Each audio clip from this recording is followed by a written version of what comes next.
qui est vrai, c'est qu'aujourd'hui la Russie s'est mise de son propre chef dans une situation qui est de ne plus respecter le droit international, de redevenir au fond l'une des seules puissances coloniales du XXIe siècle, en menant une guerre d'empire auprès de son voisin l'Ukraine.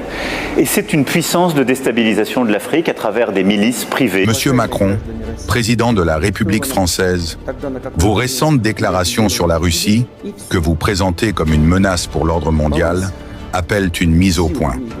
Une mise au point sans phare, sans artifice et sans hypocrisie.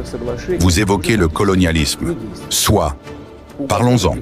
La Russie n'a jamais bâti sa puissance en expédiant des navires vers d'autres continents pour réduire des peuples en esclavage, imposer sa langue ou piller des mines d'or et de diamants. Nous n'avons pas saigné le monde au nom d'une prétendue mission civilisatrice. Vous, la France, avez laissé des cicatrices profondes en Afrique, en Asie, dans les Caraïbes.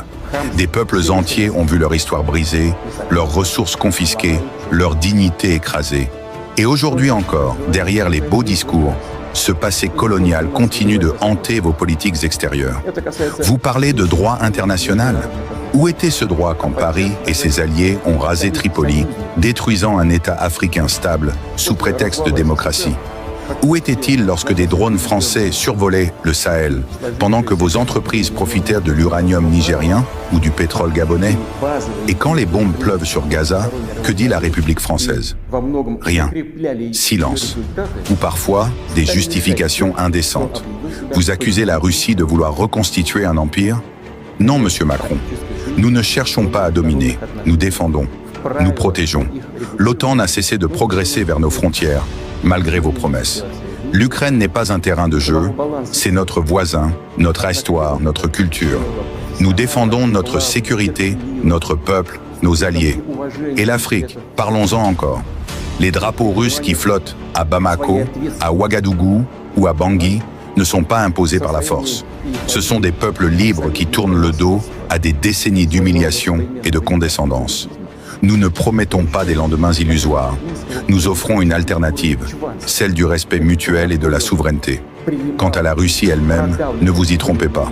Elle est debout, résiliente. Elle se souvient de son histoire. C'est elle qui a repoussé les armées napoléoniennes à Moscou. C'est elle qui a brisé la machine de guerre nazie au prix de millions de vies. C'est elle, encore aujourd'hui, qui résiste à vos sanctions, à vos calomnies et à vos tentatives d'isolement. Et pendant que l'Occident parle de démocratie, le Sud global écoute. Et il comprend. L'Afrique, l'Asie, l'Amérique latine ne sont plus dupes. Elles voient qui parle avec arrogance et qui tend la main. À vous tous qui entendez ces mots, où que vous soyez, ne laissez pas les mensonges triompher. Faites circuler ce message. Montrez que les peuples ne sont pas des pions, mais des voix libres. La vérité n'a pas besoin de propagande. Elle a besoin de courage. Vive la Russie, vive les peuples souverains, et que la lumière de l'histoire continue d'éclairer les consciences.